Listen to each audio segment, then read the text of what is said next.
Good morning everyone. I welcome you all to the nuclear IAS and today is the 5th June. और 5 जून को आप सब लोगों को पता है क्या होता है? World environment day.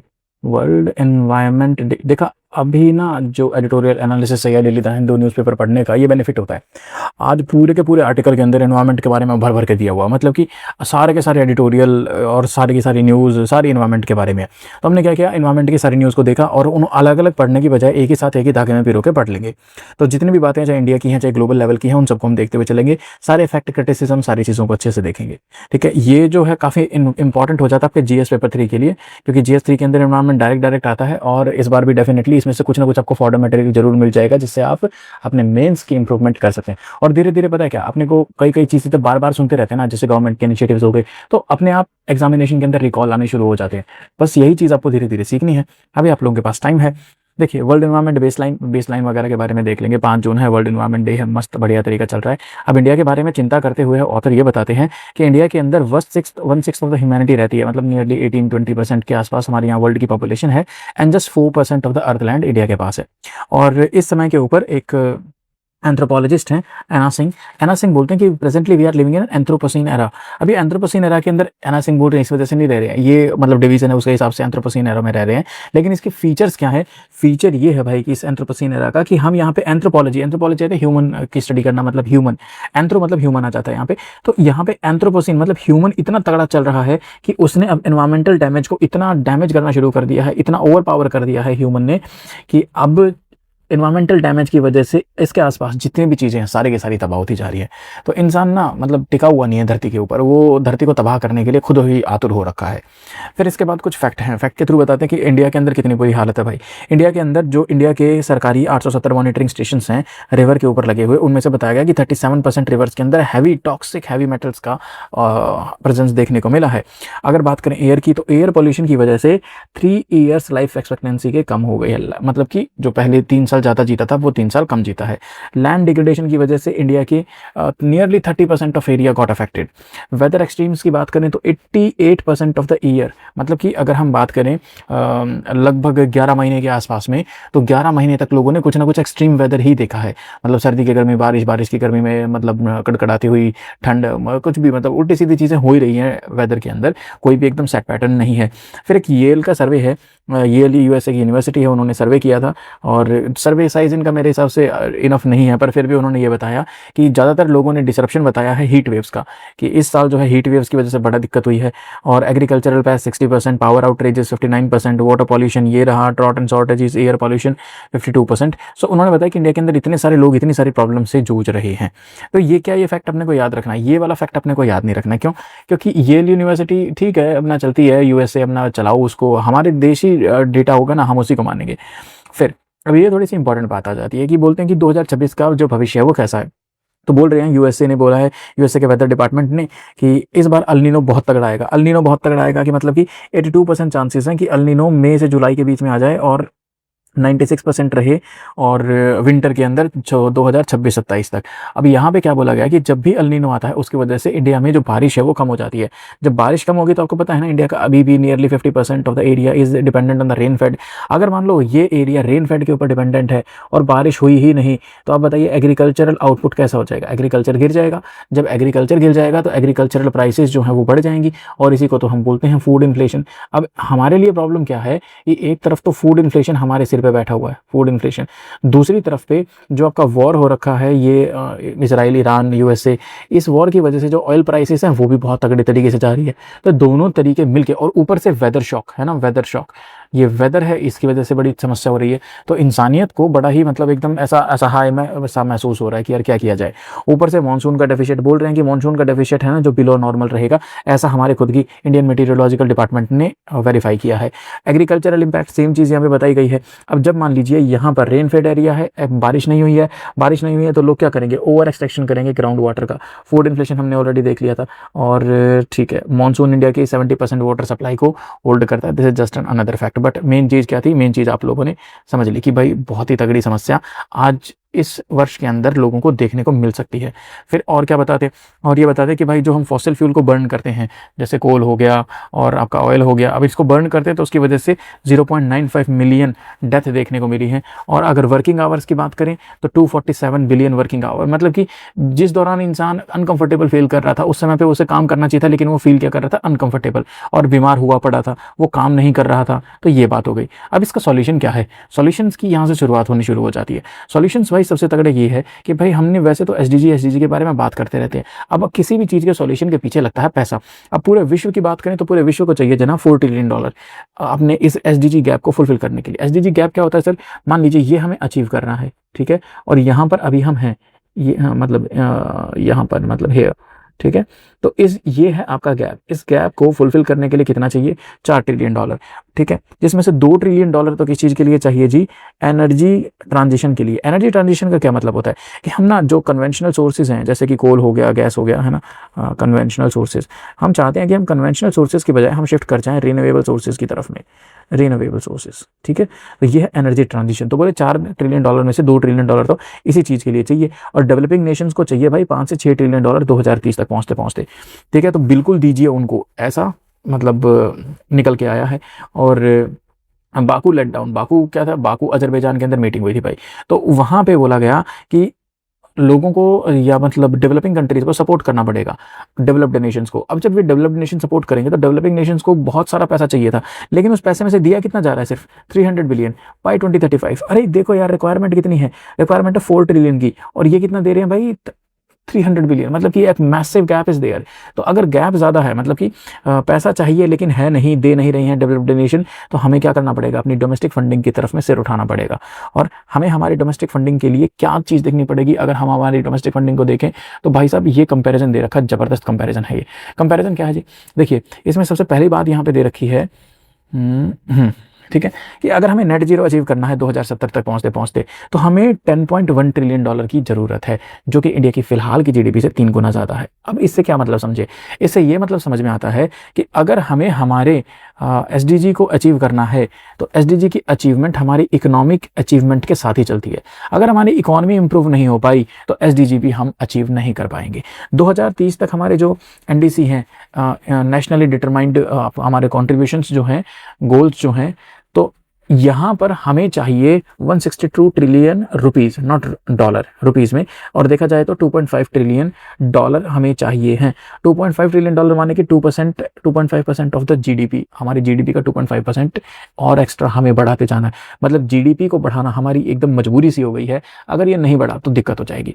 एसडीजी के गैप के लिए हमें क्या चाहिए? 6% of the GDP annually to meet its annual. अगर हम एनुअल लेवल के ऊपर बात करें 30 की बजाय अगर हम ईयरली बात करें तो हमें हमारे जीडीपी के 6% हमें और चाहिए एक्स्ट्रा, ठीक है। तो बड़ा खतरनाक सा कॉम्बिनेशन आपको देखने को मिलेगा, मतलब आगे चल के समस्या होने वाली है। तो अगर आपको कोई बिजनेस शुरू करना है तो एनवायरमेंट के काम में करोगे तो जबरदस्त पैसा है। एनीवे, सेक्टोरल बर्डन, यहाँ पे आपको क्या देखने को मिलता है?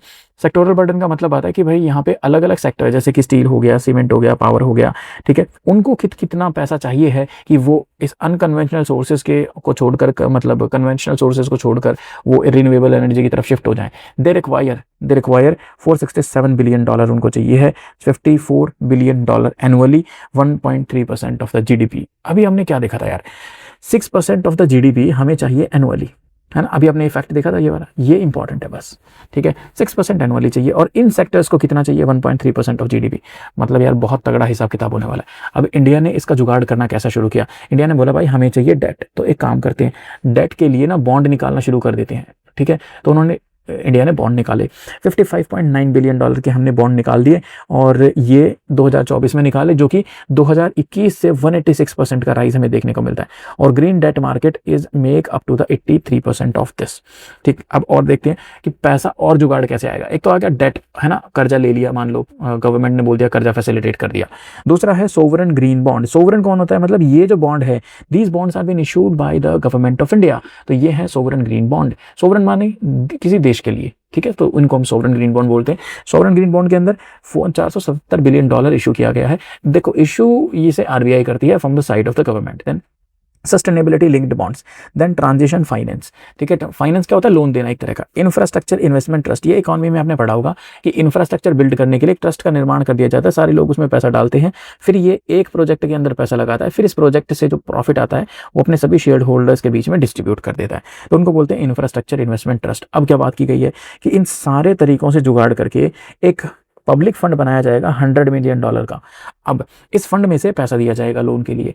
अच्छा, अब जब लोन के लिए पैसा दिया जाएगा तो प्राइवेट इन्वेस्टमेंट क्या है? 500 मिलियन से $1 बिलियन तक की प्राइवेट लोग मतलब समझिए यहाँ पे कि जो प्राइवेट लोग हैं, प्राइवेट लोग अपना पैसा लेके बैठे हुए हैं, कितना? $500 मिलियन से $1 बिलियन, और उनको एनकरेज भी किया गया है गवर्नमेंट के द्वारा कि भाई ग्रीन सेक्टर के अंदर आप पैसा लगाओ।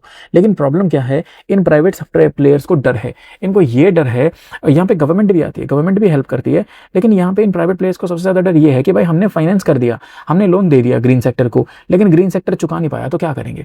तो यहाँ पे भारत सरकार गारंटी लेती है, और भारत सरकार की उस गारंटी को बोलते हैं अपन लोग फर्स्ट लॉस गारंटी। ठीक है, ये फर्स्ट लॉस गारंटी वाला फंडा चला भाई, कोई बात नहीं। तो अब भारत सरकार ने क्या करना है? भारत सरकार ऐसा बोल रही है कि भाई देखो, हम काम कर रहे हैं, प्राइवेट प्लेयर्स काम कर रहे हैं, लोन हमने उठवा लिया, अब हमने बोला कि जो इन्वेस्ट करने वाले हैं, जिनको प्रॉफिट चाहिए है, और जो फिलैंथ्रोपिस्ट हैं, भाई प्रॉफिट वाले सिर्फ कार्बन रिटर्न देखते हैं। कार्बन रिटर्न मतलब कि वो देखते हैं कि उनको प्रॉफिट कितना बन रहा है, बस दैट्स इट, उनको बाकी चीज़ें नहीं देखनी है। तो उनके पास पैसा पड़ा हुआ है लेकिन उनको प्रॉफिट चाहिए। दूसरी तरफ फिलैंथ्रोपिस्ट जो है उनको टेक्निकल असिस्टेंस देनी चाहिए। अगर ये दोनों काम करेंगे तो टेक्नोलॉजी वाले का तो कोई पैसा नहीं लगेगा, लेकिन इसको प्रॉफिट जरूर मिल जाएगा। तो दोनों मिलके ये क्या कर सकते हैं? Combined financial health and social returns ensure कर सकते हैं। एनवायरमेंट बढ़िया होगा तो भाई हेल्थ बढ़िया होगी, हमारा समाज बढ़िया रहेगा, और फाइनेंसेस के थ्रू तो भाई इनको मजे ही मजे हो जाएंगे। तो ये देखना। और फिलैंथ्रोपिस्ट को क्या प्रॉफिट चाहिए? नहीं चाहिए भाई फिलैंथ्रोपिस्ट को। फिलैंथ्रोपिस्ट होता है दुनिया की भलाई करने वाला इंसान। ठीक है, तो एक तरीका ये और निकाल दिया। फिर तीसरा क्या है? तीसरा इन्होंने बोला कि भाई देखो, इन्होंने अब ऐसे इसके एविडेंसेस दिए हैं कि क्या बेनिफिट हो जाएगा। एविडेंसेस क्या है?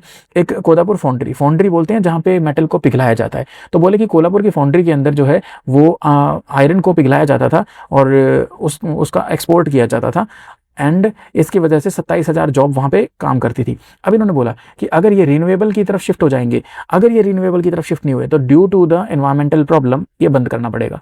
लेकिन अगर ये रिन्यूएबल एनर्जी की तरफ शिफ्ट हो गए तो 27,700 नौकरियां भी बचेंगी। हमें अमेरिकन टैरिफ जो वो लगाता है कि भाई इंडिया के अंदर पॉल्यूशन होता है, पॉल्यूशन टैरिफ, यूरोपियन यूनियन का carbon border adjusted mechanism, carbon tax जो होता है वो, और मतलब हम बहुत सारी चीज़ों से अपने आप को बचा पाएंगे, और ग्लोबली हमारा जो प्राइस है कॉम्पिटिटिव होगा हमारे आयरन का। देन एग्रीकल्चर के बारे में देखें तो महाराष्ट्र के अंदर बायोचार है। बायोचार क्या आता है? मतलब जो आपका बायोडिग्रेडेबल वेस्ट होता है ना, उसको इकट्ठा करके पैलेट के फॉर्म में बना देते हैं। ठीक है, अब ये बायोचार को क्या किया जाता है? यहाँ पे महाराष्ट्र सरकार ने बोला हमें 1 मिलियन किसको बोलते हैं? 10 लाख को बोलते हैं, तो बोले कि 10 लाख फार्मर तक हमें पहुंचना है। अब इससे क्या होगा? जो बायोडिग्रेडेबल वेस्ट उससे एनर्जी का निर्माण हो सकता है। ठीक है, फर्टिलाइजर कॉस्ट कट हो सकती है, और CO2 जो है वो इन्वायरमेंट से रिमूव हो सकता है। 85,000 तक की फार्मर की एनुअल इनकम बढ़ाई जा सकती है। अगर नेशन वाइड बात करें हम, तो नेशन वाइड अगर एनर्जी में सोलर पावर का इस्तेमाल करना शुरू कर देंगे तो उससे क्या होगा? उससे हम थर्मल पावर के ऊपर थोड़ा डिपेंडेंट कम हो जाएंगे। तो कोल कट बेस्ड एमिशन, मतलब कि जो कोल एनर्जी बनती है अब उसके बेसिस के ऊपर जो इलेक्ट्रिसिटी कट आते थे वो कम हो जाएंगे, है ना। इलेक्ट्रिसिटी कट माने बिजली चली गई, है ना, वो वाला। प्लस में अब भाई कोल की वजह से जो पॉल्यूशन होता था वो नहीं होगा, हम जीवन बचा पाएंगे, और अगर बिजली नहीं जाएगी तो हम वर्क आवर्स बचा पाएंगे, जिसकी वजह से हम 3.4 मिलियन जॉब 2030 तक बना सकते हैं। अब मुझे ना कोई इस बंदे से मिला दो यार, क्यों? क्योंकि यार ये पता नहीं कैसे निकालते हैं कि ये जॉब कितनी बनती है, कैसे बनती है, मतलब कुछ भी कितने मिलियन जॉब उठा के लिख देते हैं। एनीवे, फिर हमारे सामने एक और तगड़ी बात आ जाती है, कोस्टल अडॉप्शन। अब कोस्टल अडॉप्शन क्या है? आपको पता है इंडिया की बाउंड्री है, कोस्टल बाउंड्री है 7,500 से 11,000 किलोमीटर की। अब दिक्कत क्या है? दिक्कत ये है ग्लोबल वार्मिंग बढ़ रही है, टेम्परेचर बढ़ रहा है, और एनवायरमेंट अनप्रेडिक्टेबल हो रहा है। अल नीनो की खतरनाक आ रहा है। इतनी सारी प्रॉब्लम्स हैं, SDG से हम दूर हैं, फाइनेंसेस हमारे पास नहीं है, अब इतनी सारी प्रॉब्लम है, सी का पानी अंदर की तरफ आता जा रहा है। हमारे सामने एक प्रॉब्लम ये है कि हम इनका डट कर मुकाबला करें कि पीछे हटना शुरू करें। तो ये है हमारे सामने डिफेंस का डायलेमा। अब भाई हम डट के सामना करेंगे तो भी दिक्कत होगी, पीछे हटेंगे तो भी दिक्कत होगी। कैसे होगी? अब इसके बारे में बात करेंगे। तो देखो भाई, यहाँ पे बोला गया कि इंडिया ने कॉप समिट के अंदर, वेरियस कॉप समिट के अंदर ऐसा बोला है कि भाई हमें ना थोड़ा एक्स्ट्रा टाइम चाहिए ताकि हम फॉसिल फ्यूल को एलिमिनेट कर सके। अब यहाँ पर क्या ट्रैप बताया गया है? यहाँ पर जो बड़े बड़े बिजनेसमैन है ना, उन्होंने क्या किया, यहाँ पे बाउंड्री वॉल बनाना शुरू कर दी अपने होटल रेस्टोरेंट।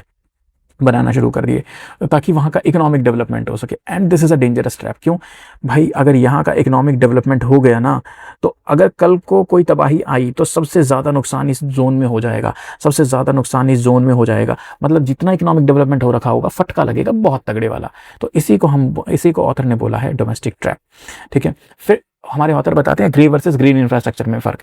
ग्रे इंफ्रास्ट्रक्चर होता है हार्ड इंजीनियरिंग। मान लो जैसे कि आपने सी वॉल बना दी, ग्रोइंग्स बना दी, टेट्रापोड एम्बैंकमेंट। मतलब क्या, मतलब देखिए कि मान लीजिए इधर आपका जो है लैंड है, इधर से सी की वेव्स आ रही है, तो आपने क्या किया, यहाँ पे बड़ी बड़ी दीवारें बना दी ताकि सी की वेव्स आपके लैंड में ना घुस सके। ये है सारी चीज़ें। Growing tetrapod are the different different types of that मतलब बैरियर्स एक तरीके से। ठीक है, भारत सरकार ने इसके ऊपर लगभग 2500 करोड़, लगभग 2641 करोड़ रुपए पिछले डिकेड के अंदर खर्च किए।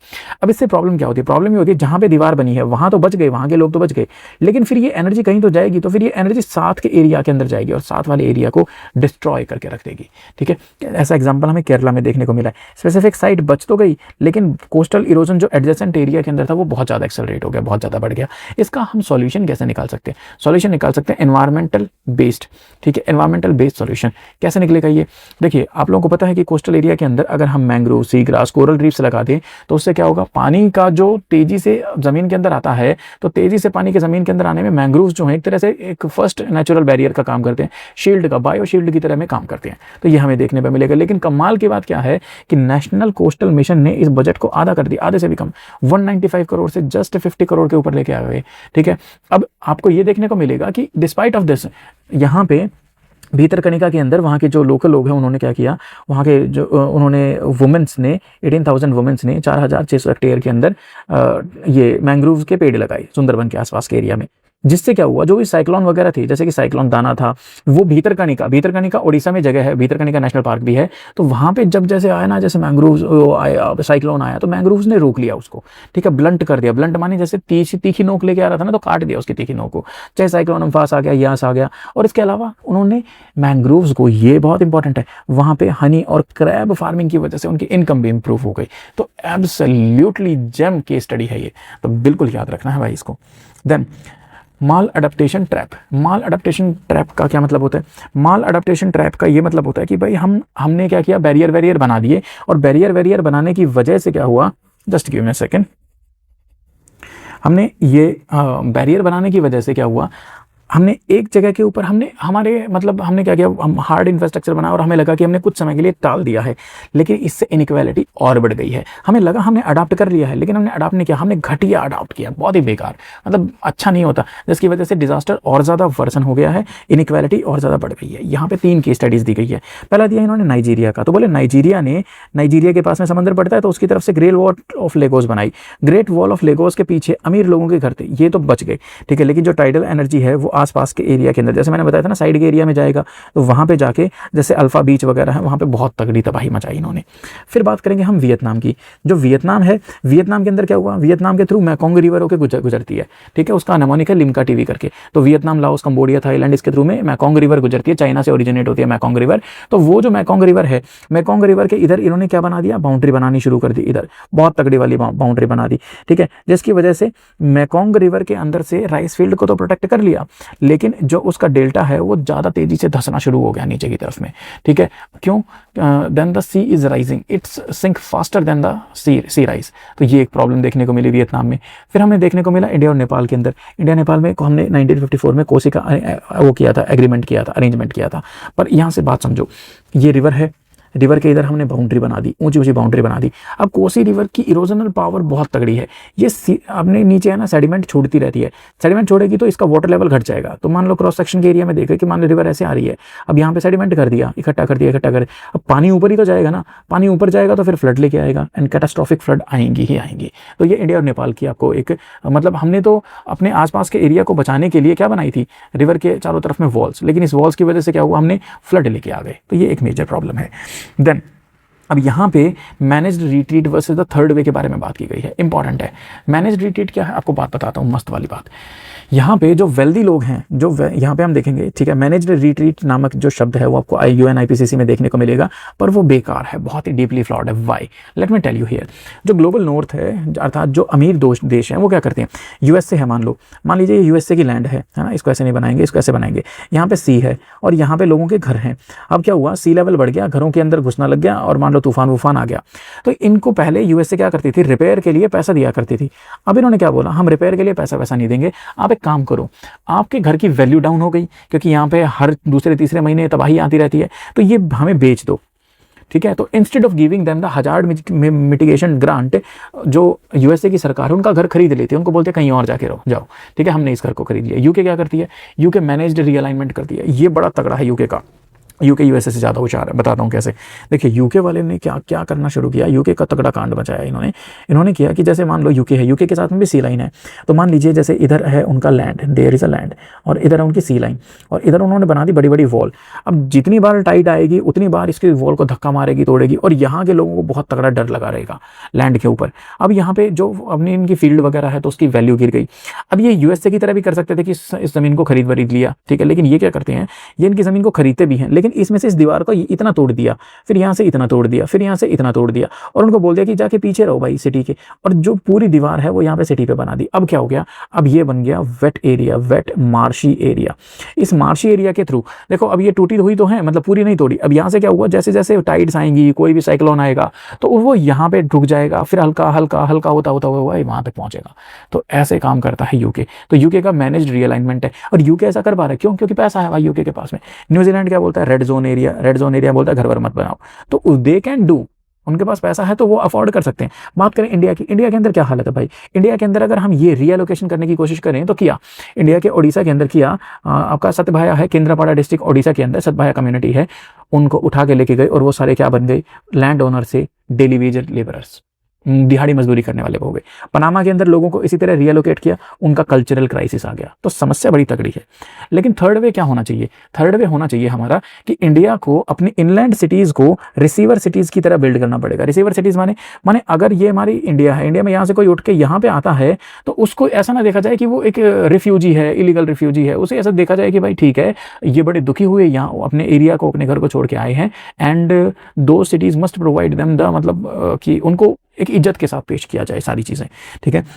Second is legal defence. तो बोला गया कि जो ऐसे इनको इलीगल रिफ्यूजीज़ की बजाय इन्हें पायनियर्स देखा जाए उस जोन के अंदर, ठीक है। जैसे इंडिया के अंदर तो भाई बहुत सारा एरिया है जो पथरीला एरिया है, डेजर्ट वाला एरिया है। आई थिंक अगर वहाँ पे रिएलोकेट करें तो मेहनत से बहुत सारी चीज़ें पॉसिबल हैं, लेकिन सरकार को सपोर्ट करना पड़ेगा यहाँ पे, है ना। जैसे डेजर्ट वाला एरिया, अगर वहाँ पे इन लोगों को सपोर्ट करेंगे, वहाँ पे इन लोगों को रखेंगे तो डेजर्टिफिकेशन भी कम होगा। और आपको पता है इंडिया का डेजर्ट है ना, वो अनफर्टाइल नहीं है, वो कैसा है आपका, वो सिर्फ मॉइस्चर की कमी की वजह से है। तो अगर ऐसा काम कर दिया, वहाँ पे मॉइस्चर हमने अवेलेबल करा दिया तो रीजन विल बी हरा भरा। देन सॉफ्ट फेल, आपका fail safe. Soft fail safe का क्या है, देखो आपको मस्त बात बताता हूँ। चाइना ने ना अपनी शहरें इसे ऐसे बना रखी हैं स्पॉन्ज टाइप की। इंडिया के अंदर शहरें कैसी है, पूरी कंक्रीट की, बारिश की बूंद पड़ी गई, गुजरती हुई गई बाहर गई और नदी नाले में बहती हुई चली गई। उन्होंने क्या कर रखा है कि ऐसे है ना कॉम्बिनेशन बना रखे हैं। अब ऐसे कॉम्बिनेशन से क्या है, मान लीजिए यहाँ पे घास है, यहाँ पे कॉन्क्रीट है, यहाँ पे घास, पानी वानी आता है तो नीचे चला जाता है जमीन के अंदर। तो ऐसे सिटीज को बोलते हैं स्पॉन्ज सिटीज, ठीक है। उन्होंने pavement, permeable pavement, rain water garden बना रखे हैं ताकि पानी को एब्जॉर्ब किया जा सके। अब इस पानी की एब्जॉर्प्शन की वजह से जो सी वाटर अंदर आता है वो नीचे की तरफ चला जाता है और बहुत देर से इंपैक्ट होता है किसी भी चीज़ का। तो हम ये कर सकते हैं, ठीक है।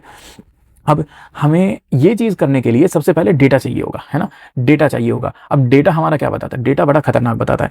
हमारे ministry of environment and forest forest and climate change को सिर्फ हमारे बजट का 0.07% मिलता है। अब उसको भी वो नाप और रीड के पीछे, यहाँ पे अगर मैं आपको बताऊँ, नाप क्या, नेशनल अडाप्टेशन प्रोग्राम, और रीड है आपका रिड्यूसिंग एमिशंस, ऐसा ही करके वो सारे रिड्यूसिंग एमिशन, डिफॉरेस्टेशन, डिग्रेडेशन। ये COP19 के अंदर आया था, COP19 के अंदर 2013 के अंदर। इसमें क्या बोला गया था कि एमिशंस को रिड्यूस करो, है ना, और क्या करो, फॉरेस्ट की डिग्रेडेशन को कम करो। ये बात इसमें आई थी, एमिशन एंड डिग्रेडेशन, कुछ ये वाला था। तो बोला इस चीज़ को कम किया जाए। नेशनल अडाप्टेशन प्रोग्राम, ये दो स्कीम्स के पीछे छुपा रहता है पूरा इन्वायरमेंट, ठीक है। ऐसा नहीं होना चाहिए। हमें चाहिए डाटा, डाटा के लिए चाहिए हमें सर्वे प्रॉपरली होना चाहिए, and on the advice of the chief economic adviser, जैसा उन्होंने बताया है कि एविडेंस बेस्ड चीज़ें, ट्राइबल राइट्स को भी ध्यान में रखते हुए सर्वे होना चाहिए।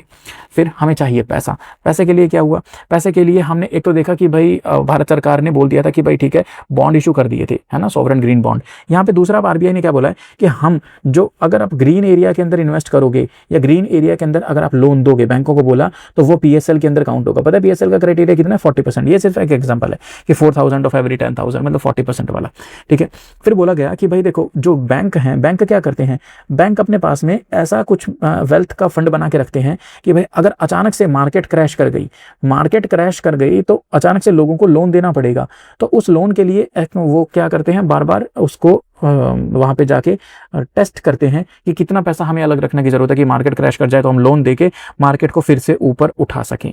तो ऐसा यहाँ पे आरबीआई बोलती है कि भाई देखो, अगर आप लोग ऐसे क्रेडिट रिस्क को एसेस करते हो, ऐसे क्रेडिट रिस्क को एग्जामिन करते हो, तो आप ये भी देखो कि अगर किसी एरिया में फ्लड आ गई जिसकी वजह से वहाँ रोजगार ठप हो गया, रोजगार ठप होने की वजह से लोगों को पैसे की जरूरत पड़ेगी, तो उनको कितने पैसे की जरूरत पड़ेगी, उसे भी उसी तरीके से, उसी एनर्जी के साथ देखो जिस तरीके से आप स्टैंडर्ड क्रेडिट फैसिलिटी, जैसे स्टैंडर्ड मार्केट डाउन होती है, उसको देखते हो। साथ में बोला गया कि भाई अगर कोई ऐसा काम कर रहा है, ग्रीन लैंडिंग कर रहा है, तो उसके लिए लोन का इंटरेस्ट रेट कम कर दो। ब्राउन लैंडिंग है मतलब कि जिसकी वजह से एमिशन बढ़ रहा है, तो उसके ऊपर आप थोड़ा ज़्यादा इंटरेस्ट रेट ले सकते हो। फिर क्या बोला गया कि भाई अगर आप सोवरेन ग्रीन बॉन्ड खरीदोगे तो दो काम होंगे। आरबीआई ने क्या बोला कि सोवरेन ग्रीन बॉन्ड अगर बैंक खरीदते हैं तो पहला तो ग्रीन एनर्जी के अंदर या फिर ग्रीन एरिया के अंदर क्या जाएगा, पैसा जाएगा, है ना, मतलब चीज़ों को हरा भरा बनाने के लिए या फिर चीज़ों को बढ़िया रखने के लिए। अब यहाँ पर बोले गए कि आप इन एसएलआर के अंदर भी इस सोवरेन ग्रीन बॉन्ड को रख सकते हो, एसएलआर के अंदर भी आप सोवरेन ग्रीन बॉन्ड को रख सकते हो। तो ये और आरबीआई ने बोल दिया, ठीक है। लीगल डेफिनेशन के अंदर भारत सरकार ने रिसेंटली चेंज किया था बजट 2024-25 में।